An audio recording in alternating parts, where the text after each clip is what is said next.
सिलाई school establish करी है जहाँ पर लेडीज़ अराउंड 25 लेडी अभी ट्रेनिंग ले रही है।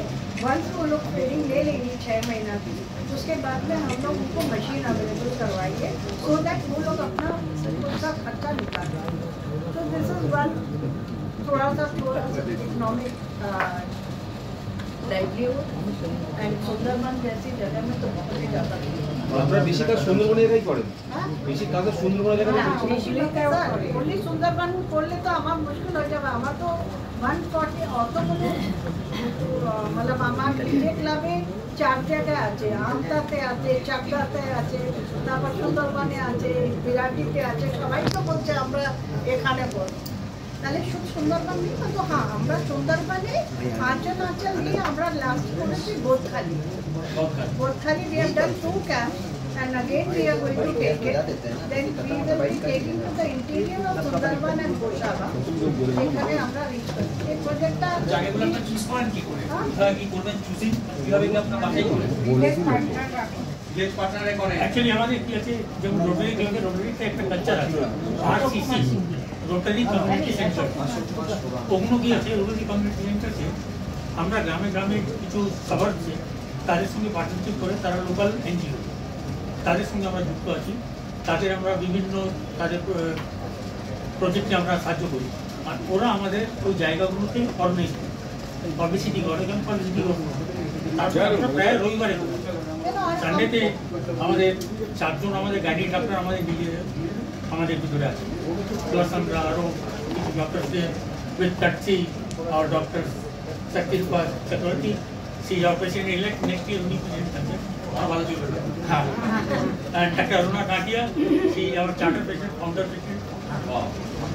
अच्छा, ये जो कैंप लगता है ये कितने समय अंतराल बाद लगता है? আপনি বলছেন যে ওখানে অ্যাওয়ারনেসটা আপনারা দেন সবাই।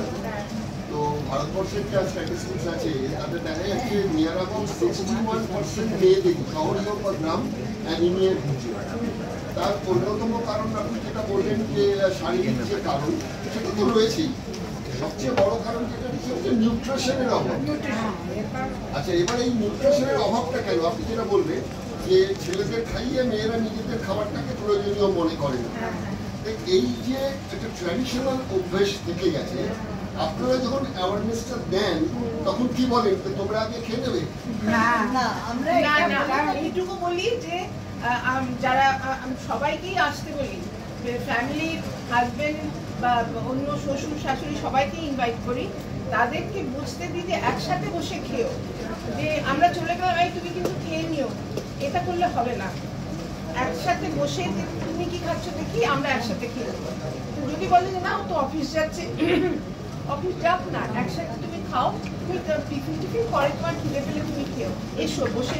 এইটুকু অন্তত দেখলে ওরাও খাবে। না হলে কিছুতেই ওরা মানে সবাইকার রোজগার তো সেরকম নয় যে না ওরা নিজের জন্য রেখে দিতে পারবে, এ করতে পারবে। এইটুকু যদি সবাই করে যে না তুমি এসো, বা ফিরে এসে এসো আমরা আবার টিফিন খাওয়া বা কিছু একটু যদি একটা দুটো মিল একসাথে ওরা খায়, তখন আর এই স্কোপটা পাবে না যে সব ঝেড়ে পুছে দিয়ে কি রইলো আমার জন্য সেটা কেউ জানলো না। ওইটুকু যেন না হয়, ওটা প্রথম অ্যাওয়ারনেস হতে পারে আর কি। আচ্ছা ম্যাডাম, কুমার বিশ্বাস নিয়ে ধর্মীয় ক্ষেত্রে এবং যে সোশ্যাল অ্যাটমসফিয়ার যেটা ধর্মভিত্তিকই গড়ে ওঠে, অস্বীকার করার কোনো জায়গা নেই।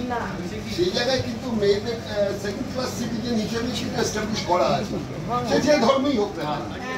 তো সেখানে এত স্ট্রংলি এস্টাবলিশ করা আছে, সেখানে আপনাদের এই সায়েন্টিফিক যে অ্যাওয়ারনেসটা সেটা কতটুকু তাদের মধ্যে ঢোকাতে পেরেছেন, আপনার অভিজ্ঞতা?